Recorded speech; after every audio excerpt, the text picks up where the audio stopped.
አሰላሙ አለይኩም ወራህመቱላሂ ወበረካቱ። የተከበራችሁና የተወደዳችሁ የሀሩን ሚዲያ ቤተሰቦች በያላችሁበት የዓለም ዳርቻ ሰላምታችን ይድረሳችሁ። ቻሪቲ ኤንድ ዴቨሎፕመንት አሶሲዬሽን ከኳታር ቻሪቲ ጋር በመተባበር ከ36 ሚሊዮን ብር በላይ ግምት ያለው ድጋፍ አደረገ። የኳታሩ ኳታር ቻሪቲ እና በኢትዮጵያ የተለያዩ በጎ አድራጎት ስራዎችን እየሰራ የሚገኘው ቻሪቲ ኤንድ ዴቨሎፕመንት አሶሲዬሽን ወይም ሲዲኤ ልጆችን ያለ አባት ብቻቸውን ለሚያሳድጉ 106 እናቶች የኢኮኖሚ አቅም ማጠናከሪያ የሚሆኑ የተለያዩ ፕሮጀክቶች እቃዎችን ነው ድጋፍ ያደረገው። ድጋፍ የተደረገው ከ36 ሚሊዮን ብር በላይ በሆነ ወጪ መሆኑ የተገለጸ ሲሆን 106 የቲም አሳዳጊዎች በቋሚነት ራሳቸውንና ቤተሰቦቻቸውን የሚያስተዳድሩበት የስራ ዕድል መፍጠር የሚችሉበት መሆኑም ተገልጿል። የኢኮኖሚ አቅም ማጠናከሪያ ፕሮጀክቶቹም በተደረገው ድጋፍ ባለሶስት እግር ተሽከርካሪ ወይም ባጃጅ፣ የፀጉር ቤት ዕቃ፣ ለስልክ ጥገና የሚያገለግሉ ቁሳቁሶች፣ የሬስቶራንት ዕቃዎች እንዲሁም የፀጉር ቤትና ሌሎችም የካፍቴሪያ፣ የቡና ቤት ዕቃዎችን በአጠቃላይ ከነ ቤቶቹ የ3 ወር ቤት ኪራይ ተከፍሎ የኢኮኖሚ አቅማቸውን እንዲያጠናክሩ ለማገዝ የሚውል ድጋፍ ደረጉም ነው የተገለጸው። በድጋፍ ርክብክብ መርሃ ግብሩ ላይም የቻሪቲ ኤንድ ዴቨሎፕመንት አሶሲዬሽን ወይም ሲዲኤ አመራሮች፣ የኳታር ቻሪቲ አመራሮች፣ የመንግስት የስራ ኃላፊዎች፣ የባንክ አመራሮች፣ የመጅሊስ አመራሮች እና ድጋፍ የተደረገላቸው ቤተሰቦች እንዲሁም ተወካዮቻቸው ተገኝተዋል። የቻሪቲ ኤንድ ዴቨሎፕመንት አሶሲዬሽን ወይም ሲዲኤ ዋና ዳይሬክተር የሆኑት ዶክተር መሐመድ ጀማል ባስተላለፉት መልእክትም ሲዲኤ ባለፉት 30 ዓመታት በጤናና የቲሞችን በማስተማር የውሃ ጉድጓድ በማስቆፈር በሰፊ ስራ መስራቱን አንስተው የዛሬው ድጋፍም የዚሁ አካል ነው ብለዋል። ወደፊትም ቻሪቲ ኤንድ ዴቨሎፕመንት ይህን ስራውን አጠናክሮ ቢያንስ 1 ሚሊዮን ኢትዮጵያውያንን ከድህነት ወለል በላይ ለማድረግ እየሰራ እንደሚገኝም ጠቅሰዋል። እነዚህ 106 ወላጅ አልባ ህጻናቶች ናቸው በሙሉ ዛሬ ተረጂ የሆኑት። ከሸገር እና ከአዲስ አበባ 2 ክፍለ ከተሞች የተውጣጡ ናቸው። እነዚህ ቤተሰቦች ቀደም ብሎ ከኛ ጋር የነበሩና የፕሮጀክት ተጠቃሚ ነበሩ። ካታር ቻሪቲ ደግሞ እነዚህን ቤተሰቦች በቋሚነት በየጊዜው ከተረጂ እና ጠባቂነት ላውጣና የገቢ ምንጭ የሚፈጥሩበትን ፕሮጀክት ቀርጫለሁ፣ ሀሳብ አለኝ የሚል ከኛ ጋር ሲነጋገር እኛም አስፈላጊውን ጥናት አድርገን በዚህ መልክ አቅርበን እነዚህን ወላጆች ደግሞ አሁን የተባሉትን ፕሮጀክቶች ከመስራት ውጤታማ ከመሆን አንጻር ለምሳሌ ባጃጆችን እንዴት ነው መጠቀም የሚችሉት? ሱቅ አቅም አላቸው ወይ? የልብስ ስፌት እንደዚሁ ምን አይነት አቅም አለው? የፀጉርም ቢሆን ሁሉም 7ቱንም አይነት አቅማቸው ታይቶ ጥናት ተደርጎ በዛ መልክ የተለዩ ናቸው። ሲዲኤ ከተቋቋመ ከ33 ዓመት በላይ ያለፈው ድርጅት በጣም ብዙ በመቶ ሺዎች የሚቆጠሩ ወላጅ አልባ ህጻናቶችን ለመርዳት የቻለ ነው። በአሁኑ ሰዓት ወደ 9000 አካባቢ የሚሆኑ ወላጅ አልባ ህጻናትን በተለያዩ ሀገራችን አካባቢዎች እየረዳን ያለው ነው። ለምሳሌ በማዕከላዊ ኢትዮጵያ በስልጤ ዞን ወደ 1500 አካባቢ የሚሆኑ ልጆች አሉ። በአርሲ እና ምዕራብ አርሲ፣ በባሌ፣ በአዲስ አበባ ዙሪያ እና ሌሎችም ወረዳዎች 22 ወረዳዎች አካባቢ ላይ በአሁኑ ሰዓት እየረዳን ያለ ነው። እነዚህ ልጆች ሁሉም ትምህርት ቤት ካልሄዱ እርዳታችን የሚቋረጥ ነው። በእኛ ፖሊሲ መሰረት ሁሉም ትምህርት ቤት መሄድ ግዴታ ነው። አስፈላጊውን የትምህርት ቁሳቁስ እናሟላላቸዋለን። ሁሉም የራሳቸውን የባንክ ደብተር አላቸው። ቋሚ በየወሩ የሚታገዙበት የተወሰነ በጀት አላቸው። እነዚህ ወረዳዎች በሙሉ ሶሻል ወርከር አላቸው። የምክር እና ክትትል ድጋፍ ይደረግላቸዋል ማለት ነው። በዚህ መሰረት እነዚህ ልጆች ወደ ውጤታማነት በትምህርታቸውም በኢኮኖሚም ራሳቸውን እንዲችሉ የማድረግ ጥረት ነው የሚደረገው ማለት ነው። ይሄ በወላጅ አልባ ህጻናት በኩል ነው። ሌላ ደግሞ ንጹህ የመጠጥ ውሃ አቅርቦት ላይ ነው። በተለያዩ ቦታዎች እንደሚታወቀው በተለይ ቆላማ አካባቢዎች ሌሎችም ውሃ በቀላሉ በሚገኝበትም አካባቢ ንጹህ ውሃ መጠጥ የማግኘት ችግር እንዳለ ይታወቃል። በሀገራችን ያለው የውሃ ሽፋን በጣም ትንሽ ነው። በዚህ ላይ ሲዲኤ በጣም በሰፊው ይሰራል። ለምሳሌ በዚህ በያዝነው ዓመት 120 የሚሆኑ ጉድጓዶችን ቆፍረን ለማህበረሰቡ ለመስጠት እቅድ ይዘናል። ሌላ ጤና ላይ ነው። በቅርቡ ድሬዳዋና ሶማሌ ክልል አካባቢ ሀረር አካባቢ ወደ 1400 የአይን ህክምና አድርገን የተሳካ ስራ ሰርተናል። አሁን ደግሞ በቀጣይ ወደ ደቡብ ሄደን ወላይታ ሶዶ አካባቢ እንዲሁም ተጨማሪ 2000 አካባቢ የሚሆኑ ወላጆች ጋር ማነው የአይን ሞራ እና የአይን ህመም ያለባቸው ሰዎች ጋር እንደርሳለን። እንግዲህ በዚህ አይነት መልክ ነው የሲዲኤ የ5 ዓመት ስትራቴጂክ እቅድ 1 ሚሊዮን የሚሆኑ ቤተሰቦችን ከድህነት ወለል በላይ የማውጣት እቅድ ይዘን በጣም በሰፊው እየተንቀሳቀስን ያለ ነው። እነዚህ ወላጆች አንደኛ ሶሻል ወርከር ሁሉም ለዚህ የተመደቡ ሰራተኞች አሉ። እነዚህም ቤተሰቦች ፕሮፋይላቸው ምን እንደሆነ ከልጅ ከቤተሰብ ብዛት አንጻር አሁን ያሉበት ቤዚክ ሁኔታ ምንድነው የሚለውን ነገር ሰርቬይ አድርገናል። ከዚህ በኋላ ደግሞ ቀጣይ ያለው ለውጥ ምን እንደሆነ ቀጣይ የምንከታተል ነው የሚሆነው። በዚህ መልክ እንግዲህ ሰራተኛ ሁሉንም ቤት ለቤት እየዞረ ሁኔታቸውን እየተከታተለ ነው የሚመልስልን ማለት ነው። ኢምፓክት አሰስመንት ይኖረናል ከተወሰነ ጊዜ እስከ 6 ወር በኋላ ይህ ፕሮጀክት የት ነው ያለው ወዴት እየሄደ ነው የሚለው ነገር ክትትል እናደርጋለን። ቻሪቲ ኤንድ ዴቨሎፕመንት አሶሲሽን መስራች የሆኑት ሼህ መሐመድ አሊ በበኩላቸው ቻሪቲ ኤንድ ዴቨሎፕመንት ባለፉት 30 ዓመታት ድምፁን አጥፍቶ በርካታ ስራዎችን እየሰራ እንደሚገኝ ገልጸው ወደፊትም ይህንኑ ስራ ጠናክሮ ለመቀጠል እንደሚያስብም ተናግረዋል። ሲዲኤ ማለት ቻሪቲ ኤንድ ዴቨሎፕመንት አሶሲሽን ስሙ አይተረጎምም። የኸይር ስራ የሚሰራ ድርጅት ነው። ልማት ላይ ነው የሚሰራው። ዛሬ 33 ዓመት ሆነዋል። 1984 እንደ ኢትዮጵያ አቆጣጠር ስራ ጀምረናል። በኢህአዴግ ጊዜ ሁሉ ስራ ላይ ነበር፣ ግን በሎው ፕሮፋይል ነው። በጥንቃቄ ከመንግስት ጋርም ሳንጋጭ ከህዝብ ጋርም ሳንጋጭ የተለያዩ ስራዎች ኢትዮጵያ ከዳር እስከ ዳር ደርሰናል። ልናዳርስ አንችልም። ሀገራችን ሰፊ ስለሆነች ሙሉ ብዙ ሚሊዮን ሀገር ስለሆነች ብዙ ችግር የሆነ ሀገር ስለሆነ ልማት ላይ ነው አትኩረን የምንሰራው። ከልማት መሀል ዋናው ነገር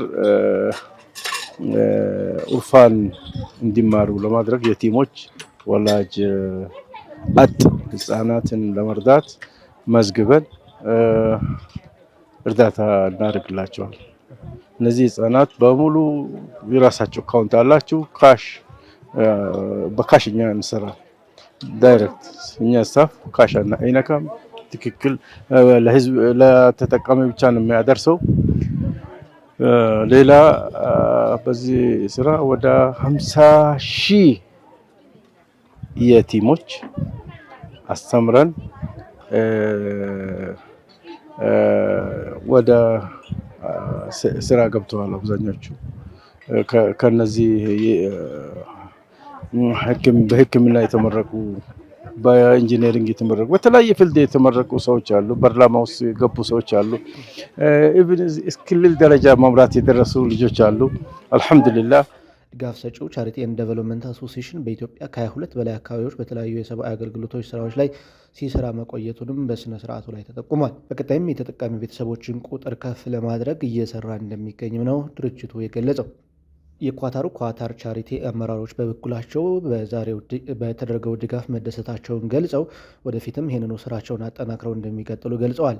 ከኢትዮጵያ መንግስትና ከተለያዩ የኢትዮጵያ ድርጅቶች ጋርም ለመስራት እቅድ እንዳላቸው ነው በመድረኩ የተናገሩት። ሰላም አለይኩም። ሰላም ኤቭሪዋን።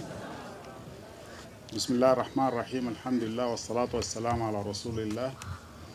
First of all, let me just welcome everyone here, all distinguished observe protocols.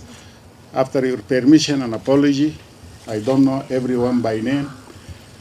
I could have just say thank you for your time coming for this event, and it is actually an end for a project.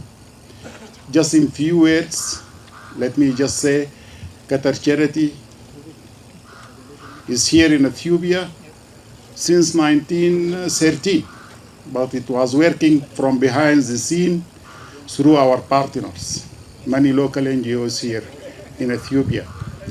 Just in the few last 3-4 years, we started registration, we registered our office.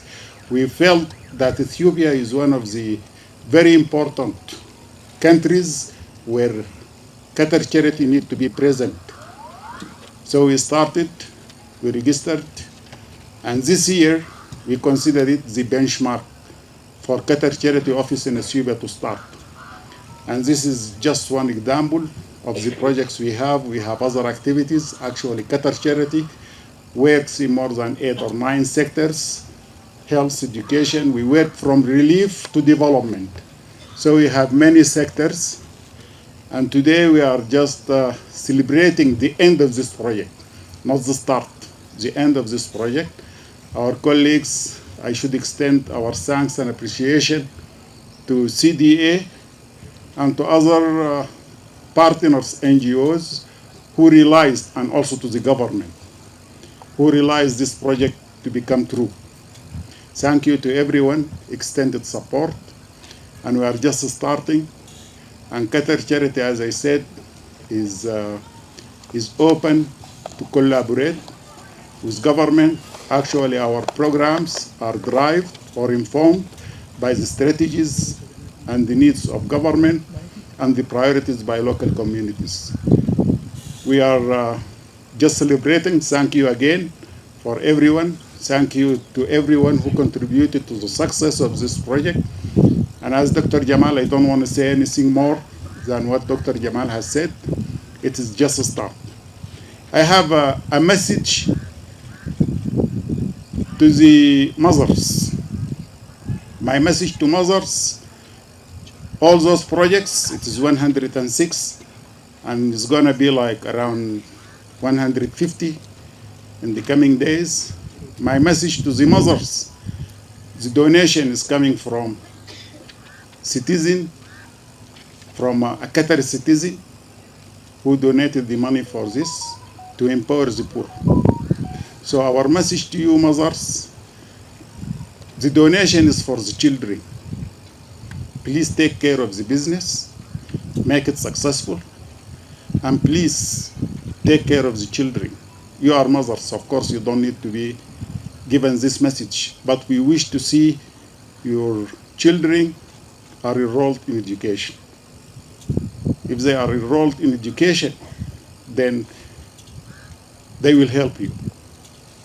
So please take care of the children and enroll them in education. This is my first message. My second message is to government.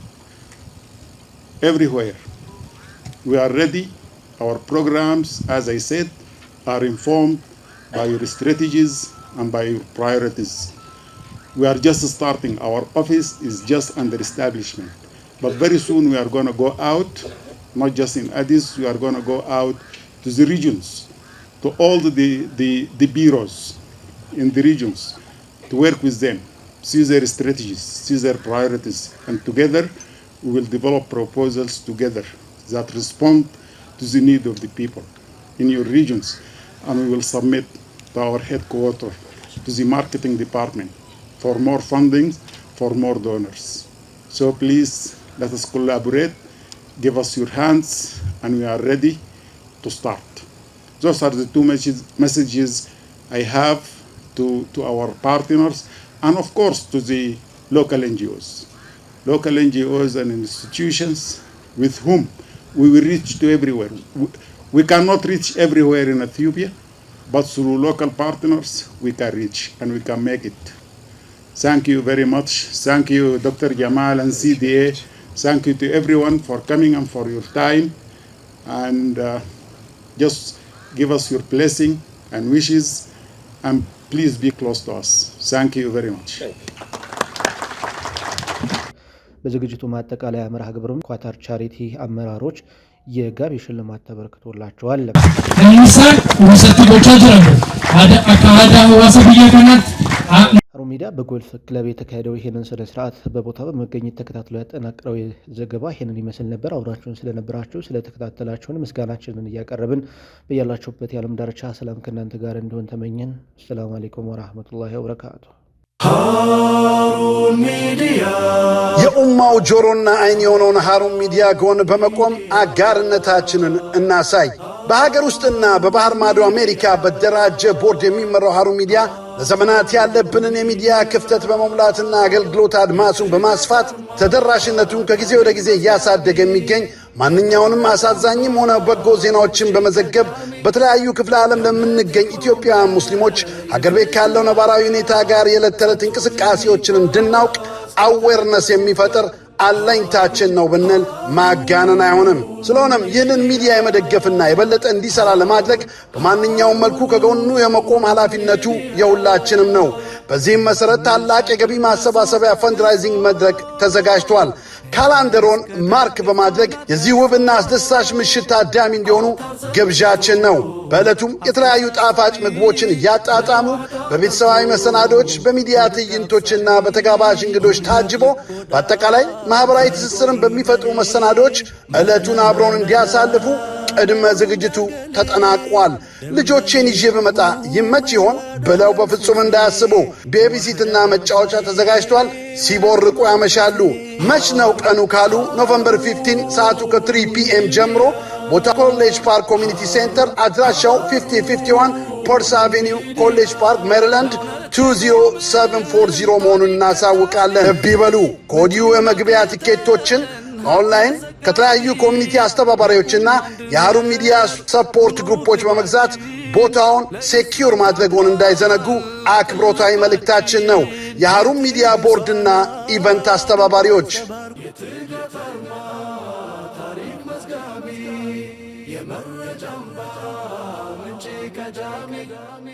ሃሩን ሚዲያ ቀዳሚ የመረጃ